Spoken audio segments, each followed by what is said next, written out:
Oh, going live. Okay. Oh. It's backwards.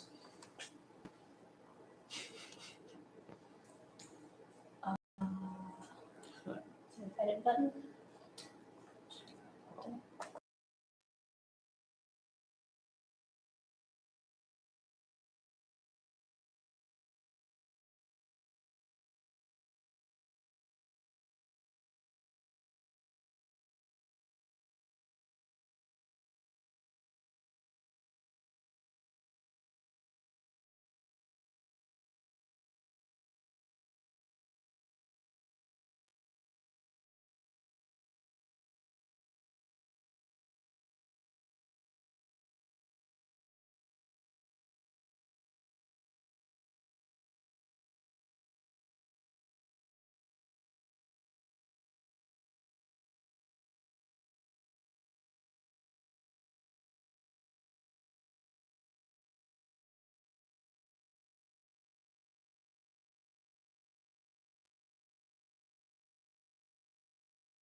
Okay, hello students. Let me get this taken care of here. Oh, hang on. Some feedback from other sources. Okay, you should be able to hear me now. So hello, welcome to the GY252 final review. I'm Mr. King, and I am going to be stepping you through two of the labs today. Lab 6 and Lab 9, but I'm also here with Miles and Emily, who some of you may have them in class, and you will see them for Labs 7 and 8. But before we get started, I would like to discuss the final. So as we mentioned, the final is cumulative.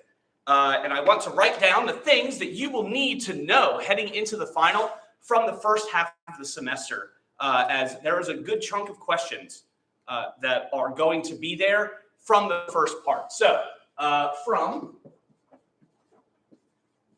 part 1. And when I say part 1 of the class, I mean part 1 in terms of the first half of the semester, the things in labs 1 through 5. So the things you will need to know are Latin long. You will need to be familiar with Latin long, so I'm not going to go through a lot of these because we do have a review posted for that from the midterms, which should still be available. I believe we had a question about whether these are recorded, and they are. You will be able to go back and watch this before you take your final. I actually encourage that because, like my students here, quite often, over and over and over, is it repetition? It's a soul of perfection. So the more that you go through this material, the more you study it, the more you hear it, the better you will be. So, continuing on, you will need to know about lat long. You will need to know about lat long. There will be one question, and I feel like I'm going to hear the collective groans through the camera here, on converting to / from degrees, minutes, and seconds. So be sure you know about lat long. And there are some maps on there that you will have to locate locations. But there's a question on there about converting to and or from degrees, minutes, seconds. And again, if you have questions about that, I encourage you to read through. I believe this is lab 2, 1 or 2 in your lab manual. I highly encourage you to read through that and maybe give this a practice. Maybe go through some of the exercises that you did before during your class. So again, lat long and converting to degrees, minutes, seconds. All right, moving along, I believe the only other thing you are going to need to know from the earlier parts is about the atmosphere. The atmosphere. So again, that is lab 3. Lab 3 will teach you all about the atmosphere. Those of you who are my students, we go back, and I think we talk about lab 3 a lot. This is actually one of the most commonly referenced. So understanding the layers of the atmosphere, troposphere, stratosphere, mesosphere, thermosphere, and exosphere. So make sure that you are knowledgeable about these 3 areas, as these are the 3 things that you will see coming from the first half. Yes? Jubilee Jigsaw would like to know, also, did you say on Monday that we can take a cheat sheet with us to the final? Okay, those of you who are my students, if you would like to write down the formulas, any formulas or things necessary about converting to and from degrees, minutes, seconds, you may. I do allow that for those of you who take it in person with me. I know some of you, I believe with Emily and Miles, the majority of you will take it online, but if you are in my classes, you will take it in person. So yes, just as you would, should you take it online, have those resources at your disposal, taking it with me in person, you will be able to write that stuff down. So the answer to that is a big resounding yes. So, all right. So now that we've got this covered, we're going to go into the actual material that we're going to be talking about from the last 4 labs. We are not going to cover lab 10, as lab 10 is a bonus lab. And you as students, that is your prerogative if you wish to do so. That is, if you wish to turn that in or do it, it is fine, but you will be tested. You'll be tested on labs 6, 7, 8, and 9. 6, 7, 8, and 9. So here's what we're going to do. I'm going to move the camera and I'm going to begin going through the slides so that we can start talking about it. And I'm going to start you off on lab 6. So, oh, thank you.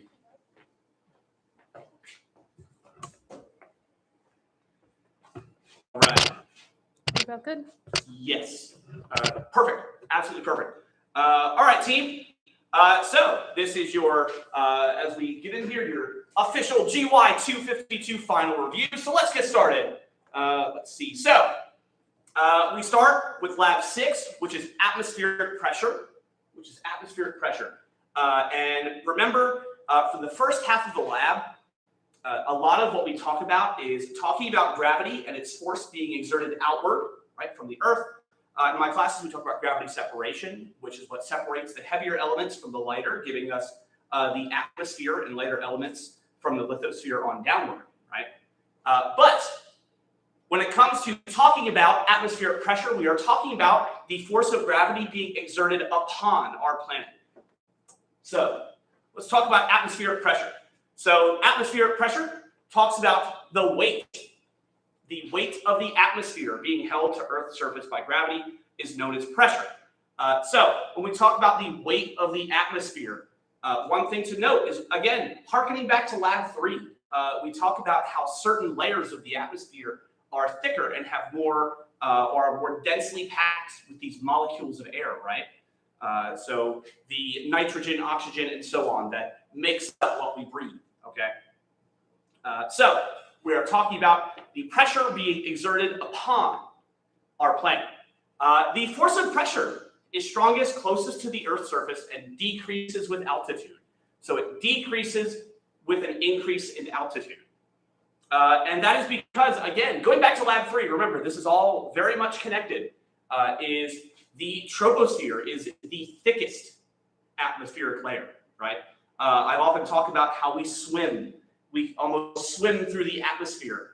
There is more resistance here because there are more molecules in the air, right? And that means that there is more pushing against us at this point. Okay. If you have questions, again, do feel free to stop and ask. That is what this is for, so I don't want to go through this too quickly. And please don't hesitate. All right. So when we talk about atmospheric pressure, we have to discuss the ideal gas law, right? And this is about the relationship between density and temperature, okay? So you see that we have broken this down where the P is the pressure. So the pressure equals the constant of proportionality of density and pressure, okay? So as those two variables change, the pressure will change, right? So this is just like any equation. If you change any part of the temperature or the density, the pressure will change, right? Your result will be different, okay? So how do we measure pressure?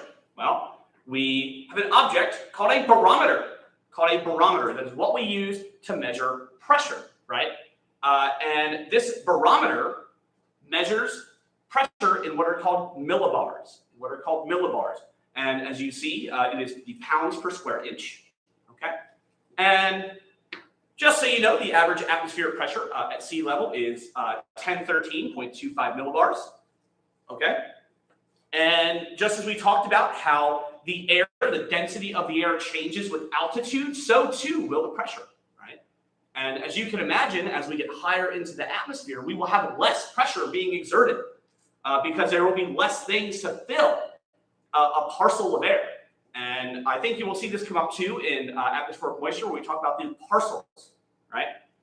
And these parcels are like if you were to take a block, like if you were, I think me and some others, we talk about how if you were to take a Minecraft block, right?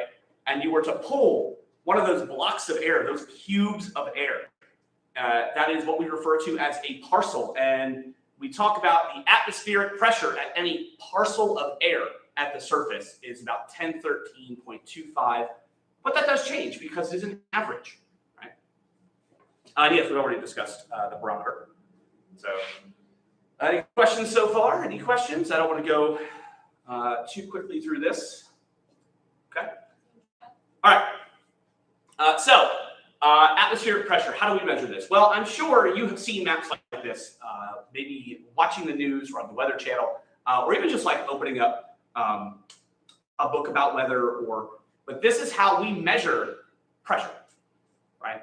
So we have areas that we map high and low pressure, and then the bars, the isobars, which are the lines that join points of equal pressure, right? The isobars help to connect lines of equal pressure. So as you can see here, if you go over to the coast of Florida here, you can see that the 1000 over here, the 1000, this joins areas where the pressure is 1000. And you might have something different, a different measurement between 1000 and 1004 here between these 2 points. But as long as those isobars right there read as 1004, they will be connected with one another. So this also shows you areas of high and low pressure. So you can see here that the numbers over Florida are lower pressure. Right? They are a lower number. It is only 1000. But if you look over Montana and North Dakota, you will see that this is an area of high pressure. It gets up at 1024. And remember how we said that the average at the surface of our planet is 1013.25, right? And what you're getting there is you're seeing that that number is a little bit higher, and the Florida area is a little bit lower, right? Okay. Oh, no, wrong one here. So how do we measure this? Well, we have parts that are called troughs and ridges, right? Troughs and ridges. So what you're seeing here is that there's an area of low pressure, an area of low pressure that would be at the center of a weather system, right? You would have troughs. You would have troughs where it's starting to dive downward, okay? So if you can imagine this in a 3D sense, right? So if you have a surface, right, that is even, you have a surface that is even, a trough, and this even point would be the 1013.25. If you have a trough, it's an area where it dips downward, right? Where it dips downward. And you will see that those areas the pressure will be less, right? But if you have an area of high pressure, right? If you have an area of high pressure, it would be a ridge, So imagine if you are looking out at a series of hills and valleys, and those valleys would be the troughs, and the ridges would be the tops of those hills. Okay. So pressure and altitude. Sorry, some of that could cut off there. Pressure and altitude. So we talked about how the density of the air, right, in the troposphere, there's more here. So the density is greater at sea level. The density is greater at sea level. And that's what this image here is showing you. Is these red circles are showing you that closer to the surface, they are more densely packed and closer together. Right? But as you get higher into the atmosphere, there is less density in the air, and those molecules have more room to bounce around in a parcel of air. Right? So the density, the pressure decreases as you increase in altitude. Okay. We have a constant for this, and this is something that we did in class, where you had that chart, and it was showing you how at every 5.6 kilometers above the Earth's surface, you lose 50% of the atmosphere's mass. 50% of the atmosphere's mass. So remember what we did in that exercise is we said, well, if we lost 50% of the density, what would the pressure here be as well? Because you'd also be removing 50% of the pressure, right? And I believe that went the whole way up until there was only like maybe 1% of the atmosphere remaining. This would be high in the thermosphere, and this would give you a very, very low pressure. This is also why when you are in an airplane, it is very important for the cabin to be pressurized, because the pressure that we as humans prefer and that our air is able to be safely breathed at is that 10 to 13.25. But as you fly much higher into the atmosphere around you is actually much less. The pressure is much less. So there's less molecules of air for us to breathe. Okay. And that brings us to the end of that. So I'm going to hand this off to Emily. Emily's going up here. So see you again for Lab 9. All right. Thank you, Mr. King. So we just talked about atmospheric pressure. Now we're going to talk about atmospheric moisture. And so as James was talking about, pressure has to do with gravity and holding all those molecules to the Earth's surface. Now we're going to talk about the actual molecules, so like the water vapor that makes up that moisture. And so for this lab, there was a lot of vocabulary and key terms that you had to go over, all these different definitions that cover all the different kinds of humidity. So atmospheric moisture, that's what we're going to be talking about the most for this lab. That's what this lab is called, atmospheric moisture. And that's just water vapor in the atmosphere. Any kind of moisture in the atmosphere is atmospheric moisture. And then we have humidity, and there's 3 different types of humidity. So just the base definition of humidity is the amount of water vapor in the atmosphere. And like I said, there's 3 different kinds. So this first one, absolute humidity, that's going to measure the density. So absolute humidity is talking about density of water vapor in the chosen parcel of air. So you have your parcel of air, and absolute humidity is talking about how many water vapor molecules are in this parcel. How tightly, densely packed are they? So that's absolute humidity. Then there's specific humidity, and that's going to focus on the mass. So the last one was about density. Specific humidity is about the mass of the water vapor. So you know how many molecules there are, so how heavy is it? What does it weigh, the mass of it? The next one is relative humidity. That one's going to measure the ratio between the water vapor and the air and the temperature. So this one's more so about the temperature that the water vapor is resting at. And this relative humidity, that's what the weather channel is going to tell you. So when the weather channel gives you a percentage, like 70% humidity or anything like that, that is relative humidity, that percentage that they're telling you. And then this very last definition, dew point, this is also important. We have a table covering dew point temperature, and that's the temperature at which our parcel of air becomes completely saturated with water molecules, meaning that there's humidity is 100%. It's full of water molecules, and so our dew point temperature has been reached, and so that means the rain is soon to come.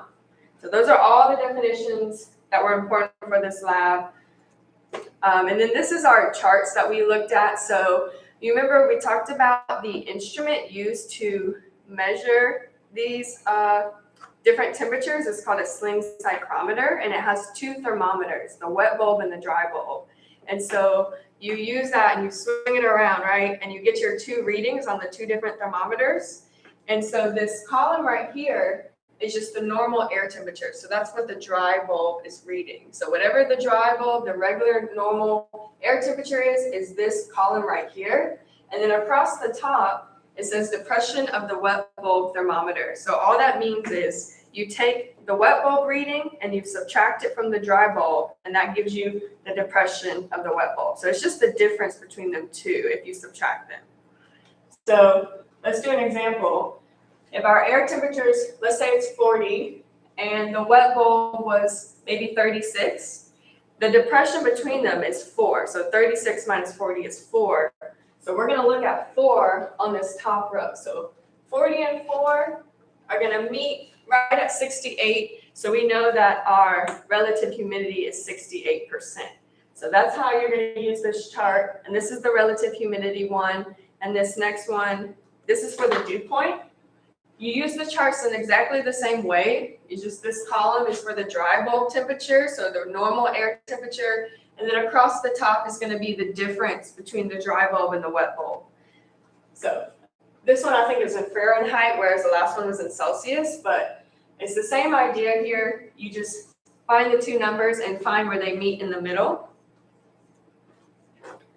And so then the main thing that we talked about for Lab 7 is the adiabatic lapse rates. And you had the little mountain diagram, and you had to write the temperatures going up the mountain. And so this is the main idea of this lab, and it will be on the final. So it's good for us to review it. So adiabatic refers to the changes in temperature that a parcel of air undergoes as it changes elevation.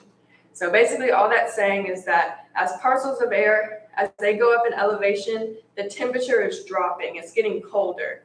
If you remember the characteristic for the troposphere, as you go up in elevation, the temperature drops. So we know as our air is going up, it's getting colder and colder and colder because there's less air pressure. So there's a lot colder up there. So our adiabatic lapse rates are going to subtract as you're going up the mountain. It's getting colder and colder.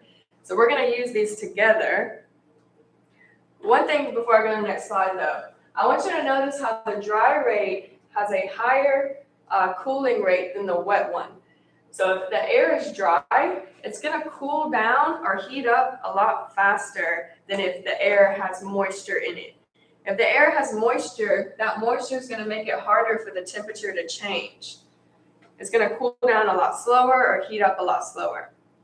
So here's our mountain. At the bottom, down here, we have 70 degrees. So we need to figure out what the temperature is at each of these elevations, as well as what it is on the bottom of the mountain on the leeward side.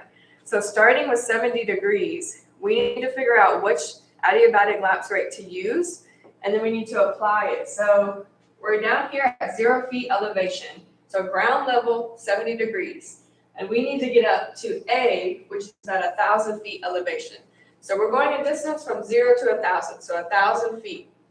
Our adiabatic lapse rates are for 1,000 feet. So we need to look and see if the air in this 1,000 feet, if it's saturated with moisture or if it's dry air. And if you look at this 1,000 feet elevation change, there are no clouds, meaning that there's no moisture for this diagram. So this is a dry air, so we're going to use the dry adiabatic lapse rate. And so that's 5.5 Fahrenheit degrees.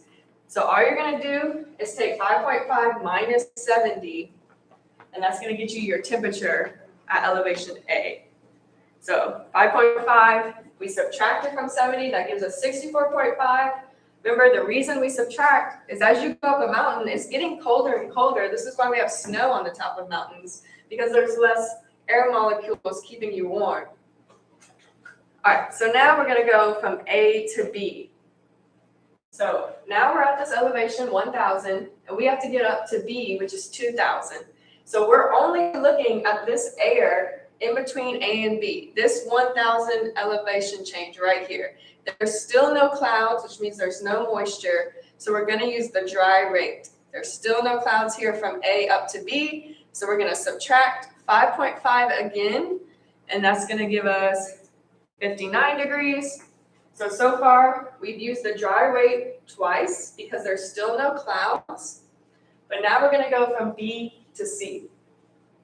So B and going up to C, we're looking at this 1,000 foot change, and there's still no clouds in between B to C. So there's still no moisture in the air. It's very dry. So we're still going to use the dry rate and subtract 5.5 degrees. And that gives us 53.5. And now if you notice, we've reached the sea level, which is a 3,000 foot elevation. Sea level. And so if we go up from C to D, you notice that there's clouds there. We finally see the clouds in the diagram. So that means that moisture is present. In that 1,000 elevation change from C going up to D, there are clouds present, so there's moisture. So we're going to use the wet rate, which is 3.2 degrees. So we're going to subtract 3.2 from 53.5, and that gives us 50.3. So at the top of our mountain, it is 50.3 degrees Fahrenheit. So that's a 20-degree difference from the bottom of the mountain. So you see how much colder it is when you get all the way up there in the atmosphere, and the atmosphere is very thin, so it's very cold. So now we got to get back down the mountain to the other side. So we've subtracted our rates going all the way up. So when we come back down, we're not going to subtract, we're going to add, because coming back down to the ground is going to get warmer again. We're going back to the Earth's surface where it holds all that heat, and we have the atmosphere above us keeping us warm. And so coming back down over here, we're going to add, and it should be a lot warmer over here than it is over here. So we have to go an elevation change of 4,000 feet down to ground level. So there's two ways that you can do this. You could use, so anytime you're on the leeward side of the mountain, you're going to use the dry rate because there's no moisture over there. With mountains, they block all of the moisture from traveling to the other side. So anytime you're on this leeward side, you're going to use the dry rate. So we're going to use our dry rate 5.5. And so you have two options here. You can either subtract I'm sorry, not subtract, add 5.5 4 different times. Because remember, 5.5 degrees is only for 1,000 feet, and we have to go 4,000 feet. So you could add 5.5 4 different times as you come down the mountain. But for me, I think it's easier to multiply 5.5 times 4 to get your 4,000 foot change, and that's going to give you 22 degrees. And so if you add 22 to 50.3, that's going to give you 72.3 on this leeward side of the mountain. And so that makes sense. You always want your leeward side to be warmer than what you started with, because there's moisture over here, and moisture is going to cool things down. Even if it's just 2 degrees difference, that's what moisture being present does. It cools you off, it cools you down. So it's 70 degrees over here, but it's 72.3 over here just because the air is dry, and so it gets a little bit hotter. So this is how we do the adiabatic lapse rates with the mountain diagram. You will have to do something like this on the final. So it's important that you understand how to use the rates from point to point. So make sure that you're looking at just the 1,000 feet from point to point that you're going to. So if you're going from ground level up to A, you're only looking at this space right here. And if you're going from A to B, you're only looking at this 1,000 feet right here. I think for the lab, a lot of us had trouble. We would see the clouds and use the rate just a little too early. So make sure you're paying attention to this 1,000 foot elevation that you're going to. So I think, yes, so that's it for lab 7. So now we're gonna go over to Miles, and she's gonna talk about severe weather.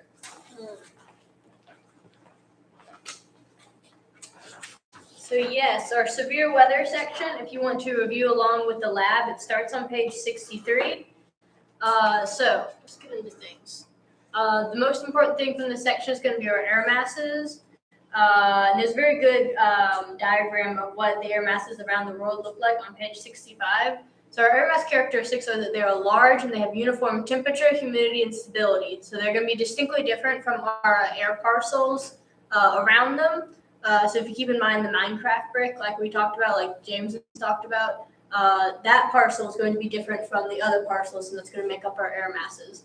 And they only form over uniform lands in the seas and high and low altitudes. So here are 5 types of land masses. Again, I really think you should go through and look at the diagram on page 65. We talked about this a lot in my lab. So we have MT, which is our maritime polar, our MP, our maritime polar. We see our MP over here. We have our MT, our maritime tropical, which is going to be our warm and moist air. So here's our MT down over here. So if you go to Florida, you're going to be experiencing your MTs. We have continental tropical, our CT, which is more over there. Yeah. And then we have our continental Arctic, so way up there, the pink area. Very cold, very dry. And we have our continental polar, which is CP, which is just cold and dry, which is above, like, you think Canada, that type of area. So if you want to pause this, think about it. We went over this in class. So if you look at the chart, for example, where we are, Jacksonville, Alabama. Can they still see me over here, James? What's up? Can they still see me over here? Yes. Okay, cool. Yes, so, Okay. sorry. My computer's Jacksonville, over there. Alabama, as we're coming in, we have a maritime tropical air coming in. So if you want to pause this and think about it, and guess which one goes where, go ahead and do so. If you're watching this later, continue. Because we're a little short on time, I'm going to push on. But use that to figure out which one goes where.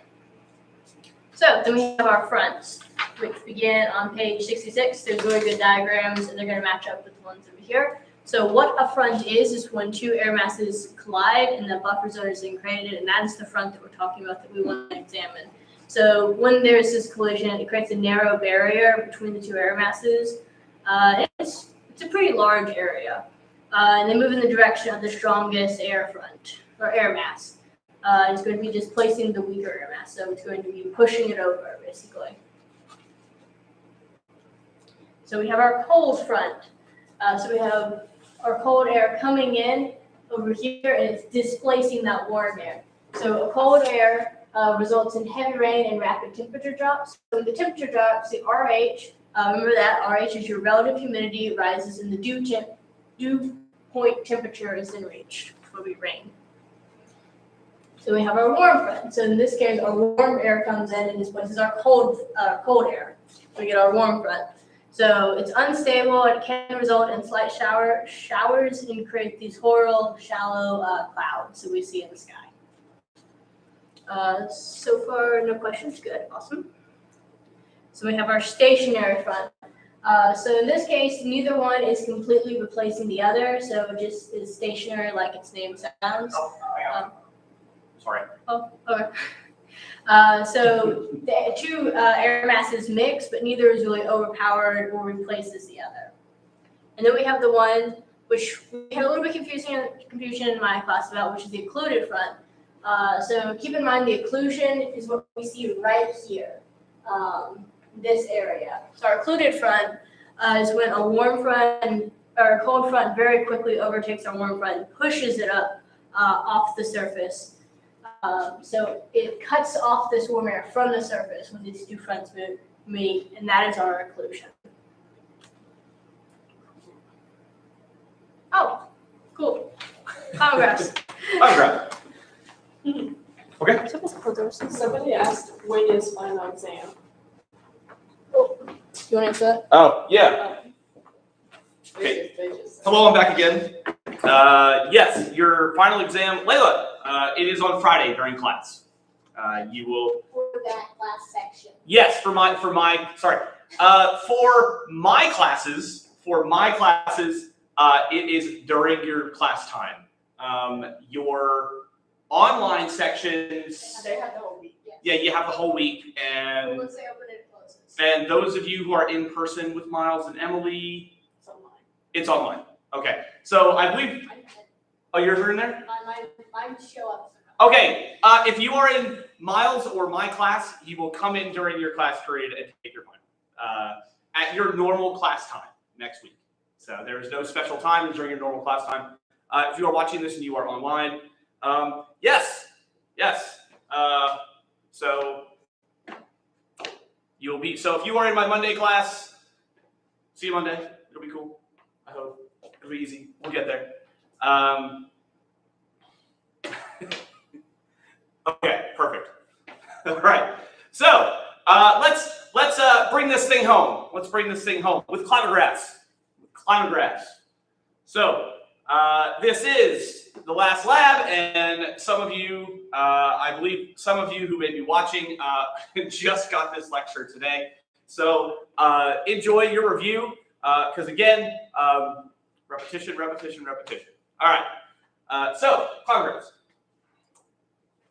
So classifying climates. I think it's important going into this to understand the difference between climate and weather.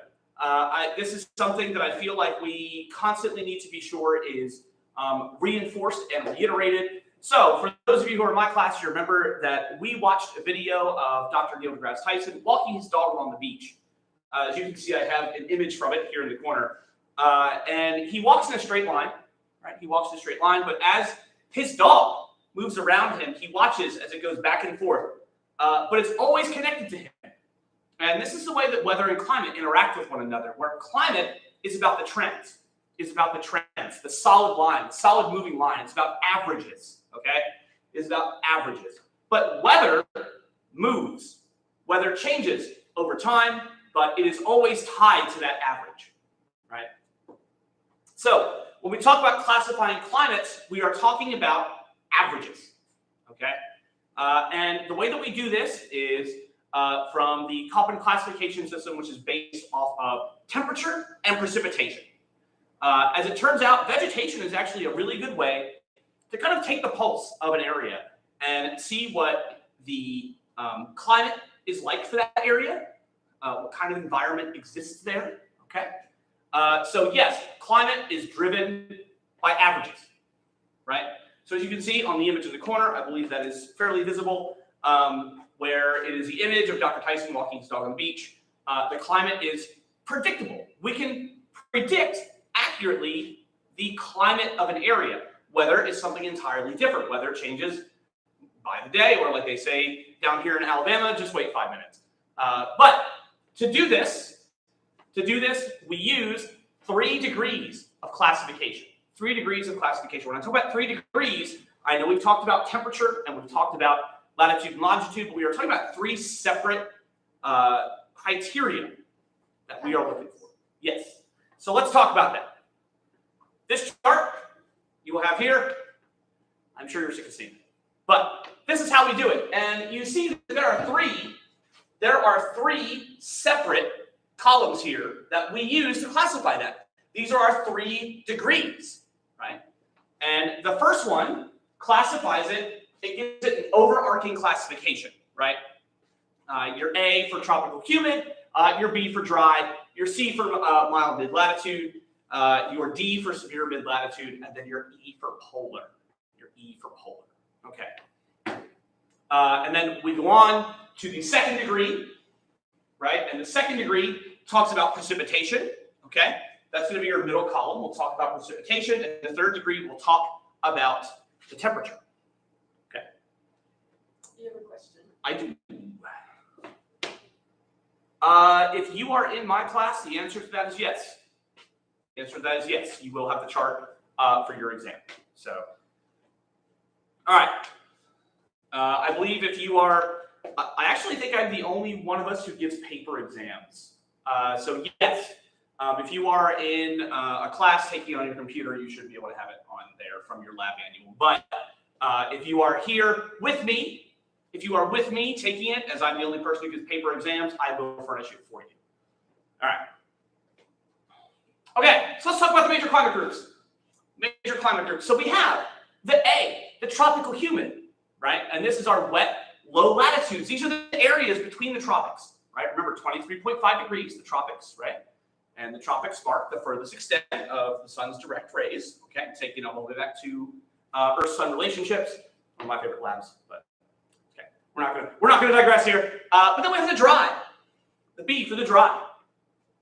And the dry latitudes are areas that the evaporation exceeds the precipitation. So what this is telling you is that more water is taken from that environment than is given to it, okay? And then you have your mild mid-latitudes, mild winters, and warmer hot summers. That's what we experience, right?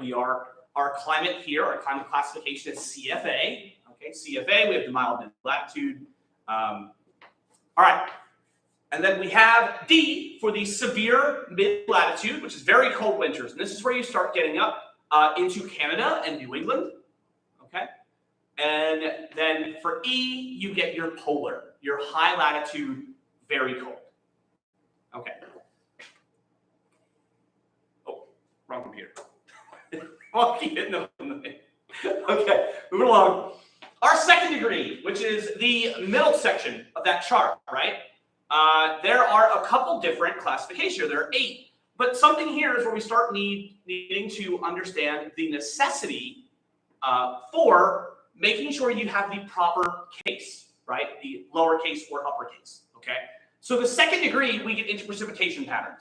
And we have the F, which is wet year-round, right? Typically over 40 inches of rain per year. So like I said, that we are CFA, okay? So we are mild mid-latitude, and we get rain year-round, right? We have some months that have more rain than others, but we typically get a fairly decent amount of precipitation around the clock. I was going to say around the calendar. All right, but then we have M, which is our monsoonal precipitation, which is extremely wet summers. And these are typically signified by locations that will have very, very dry winters, but then extremely precipitous summers. Lots and lots of rain, typically resulting in lots of flooding, landslides. There's a whole host of issues that comes with that. And then we get into W, which is dry in winter, but rains in summer. And this is different from monsoonal, because I know we just mentioned this with monsoonal, but monsoonal tends to be almost a vast overcorrection for the lack of rain over the winter. But here it tends to be a little bit more tempered. And then when we have S, right, these are all lowercase so far. We have the dry in summer, but rains in winter. Okay, dry in summer, but rains in winter. But then we switch to uppercase as we go into the next section. And the uppercase W is the arid desert, typically less than 10 inches of rain per year. So this gives us areas that are a lot like the Sahara Desert, right, or the Mojave, okay? Very arid, very little rain. The evaporation vastly exceeds the precipitation, okay? But then we have the semi-arid steppe, which is greater than 10 inches but less than 15 inches. And this is where we start getting into certain areas of Africa. Some of these semi-arid areas are also in Chile, okay? But then we have F, which is ice cap, and this is where we start getting into the polar regions, okay? And then we have T for tundra, and again, very northern, very far north, extreme latitude degree here. And the last degree is your temperature distinctions. And here is where I stopped my class today on Monday, and we talked about how when you're figuring these out, when you're figuring out the climate of an area, when you're trying to say, hey, looking at all the pieces put together, what is this, right? There is no 100% foolproof way to do this. You need to almost like be a bit of a climate detective when you're looking at these and just see where the pieces fit. But be sure when you are taking your final that the temperature area is the one that I have seen the most confusion over throughout my classes and throughout the ones I've taught in the past. So let's talk about these because we start getting into ranges. Okay, so here with the H, which is hot desert or steppe, and where the average annual temperature is above 65 degrees, okay, just above 65 degrees. But then you get your cold desert or steppe, which is an average annual temperature below 65 degrees. Okay, but then it switches it up to A, which is the hot summers, but here we get a condition. The warmest month is above 72 degrees, right? But then we're going to get another condition with our B, which is warm summers, but the warmest month is below 72 degrees Fahrenheit and 4 or more months above 50. So you see how this can get really confusing very quickly. So again, when you are working on these with your final, be sure to pay very close attention to the temperature. Very close attention to the temperature. And then we have C, which is cool summers. The warmest month is below 72 degrees Fahrenheit and 3 months above 50. Okay, so again, a conditional classification here. And then we end it with very cold winters, where the coldest month is below negative 35 degrees Fahrenheit. Okay. Do we have any questions so far about this? I know we're heading into the end of this, but I know this just got taught this week. So if you have any questions, please ask. Please say something that's very important. All right. Can you give it a sec?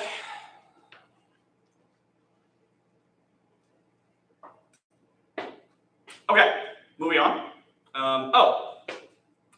Okay, so for the sheets that, Jubilee, the sheets that you are allowed to bring from my class, you are allowed to add the formulas, the things that are necessary to ensure that you have all of the information needed. Like I said, I will give you the chart, the common classification chart. I believe that my class today, I actually printed them out. The Monday class, I did not print them out, but I adjusted for my Friday class and handed those out. I highly encourage you to bring those with you on Monday. So, all right. So here, we're going to get a look at the climate classifications around the world. And here's something I want to draw attention to is remember that one of the things that we talked about was the Coriolis effect, and we talked about how the Coriolis effect has more of an effect between 30 degrees and 70 degrees latitude, right? And this is because the pull of the Coriolis effect is not as weak, or sorry, it's not as strong around the equator. So what we notice here is at the equator, we see some homogenized climate areas.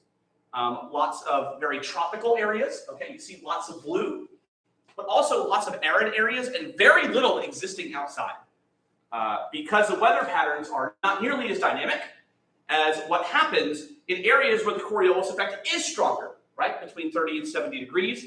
which is where you start getting into areas of South America and North America, and look at the absolute like colorful mess that is Europe up there.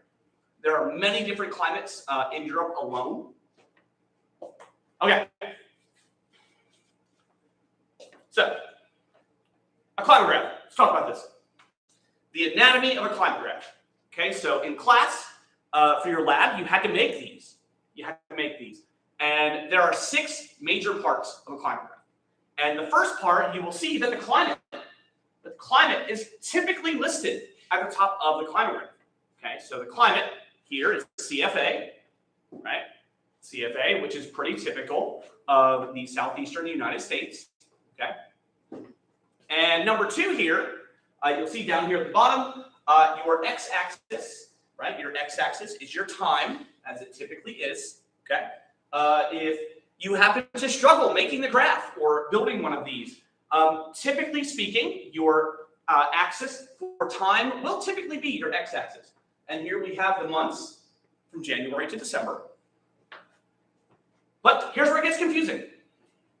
Your y-axis actually has 2 separate pieces of information. 2 separate pieces of information. So on this part, you have your temperature axis, right? Your temperature axis, and as it is listed in red here, and you will see that each one of these intervals listed in Fahrenheit is going to help you chart the temperature. But on the other side, you will have your precipitation listed in blue. Okay? And each interval will help you understand the amount of rain that that area gets. Okay? So that is, I think we went through both 2, 3, and 4 right there. But 5 and 6 are actually where we start charting the climate graph. So your precipitation will always be done in these blue bars, right? You are basically showing how much rain that area has gotten. Imagine it as if you are putting water into the bar, right? How much water is going to fit in that, okay? And that's what you will see here. And your temperature graph, okay, number 6 here, your temperature graph will be this red line, right? And what you will do is I highly encourage you, if you make one of these, to plot points and then connect them together.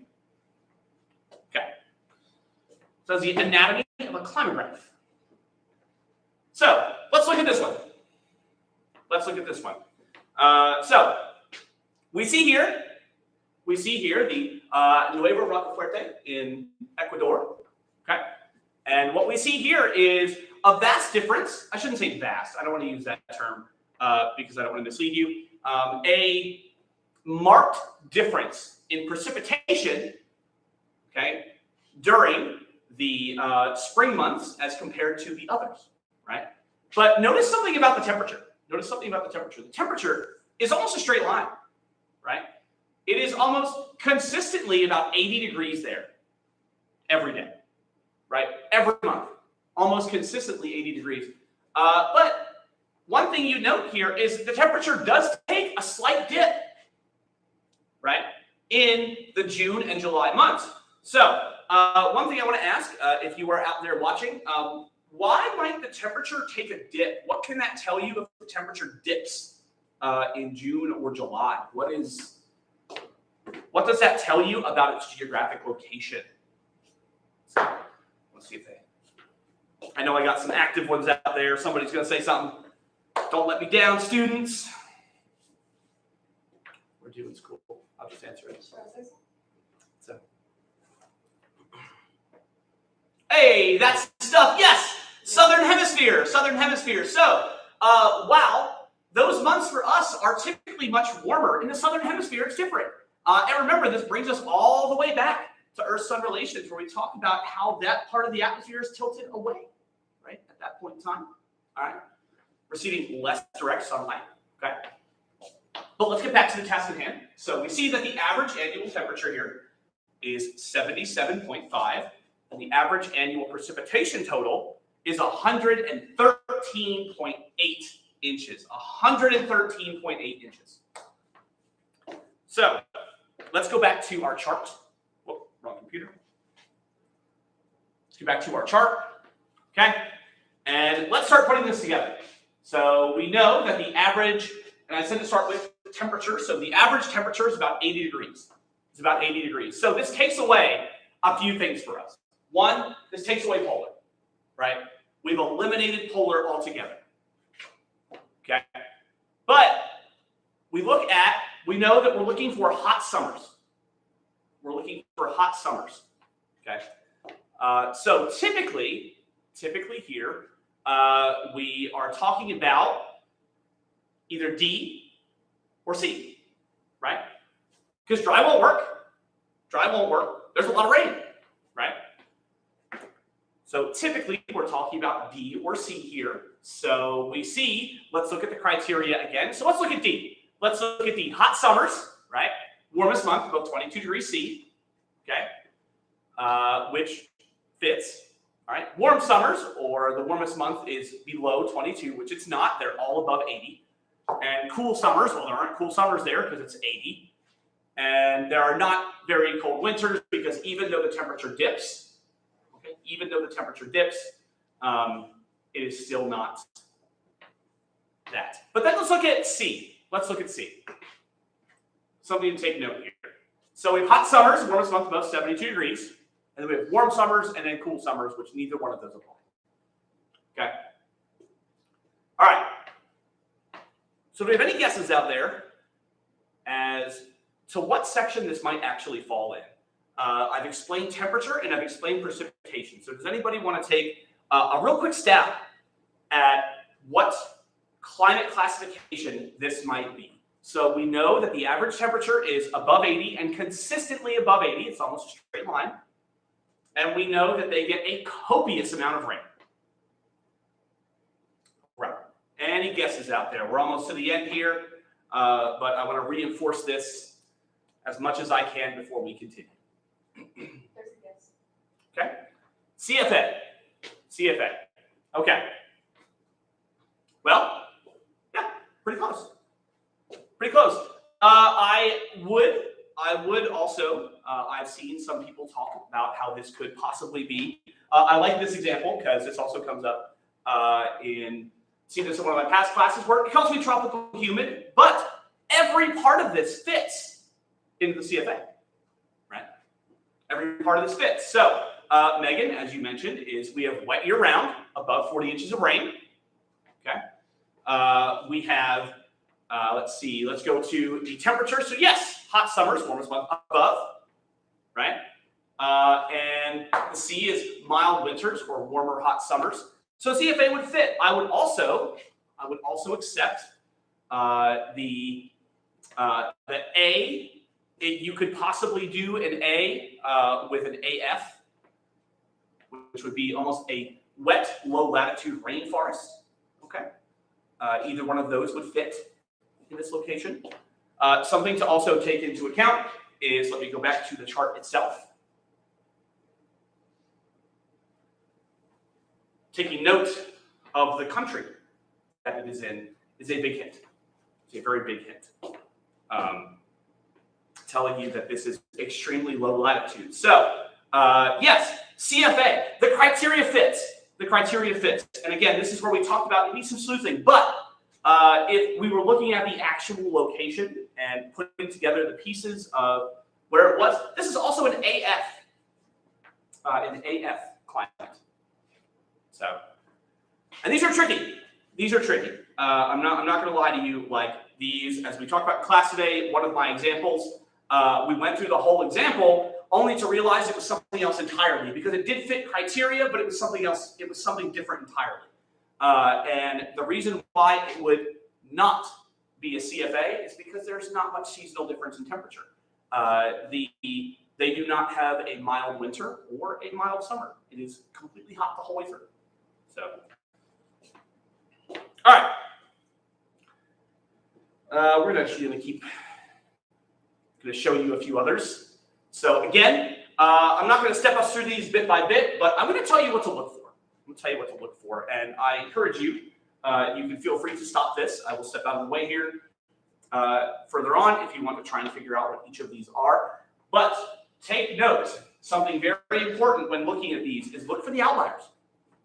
Look for the outliers. And you see here that the outliers of both of these charts are the severe lack of precipitation. The severe lack of precipitation, okay? And also take note of the temperature. Also take note of the temperature. All right. Okay.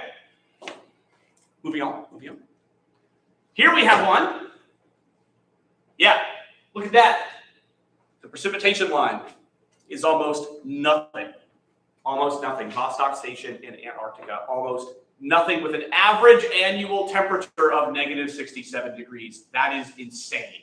That is very close to the South Pole. But again, look for the outliers. Look for the outliers. And the outlier on this is there's no precipitation. It just doesn't exist. And if all else fails when doing this, look at the location that you are at. And that can help you out a lot. The location of this automatically tells you it's polar. Just automatically tells you it's polar. So, all right. So, that's it. That's it. That's all there is. Thank you for watching. It has been a pleasure going through all this. And if you have any questions, you are free to ask. We'll still be here for another few minutes. But if you have any questions beyond that, your lab instructors are here to help you.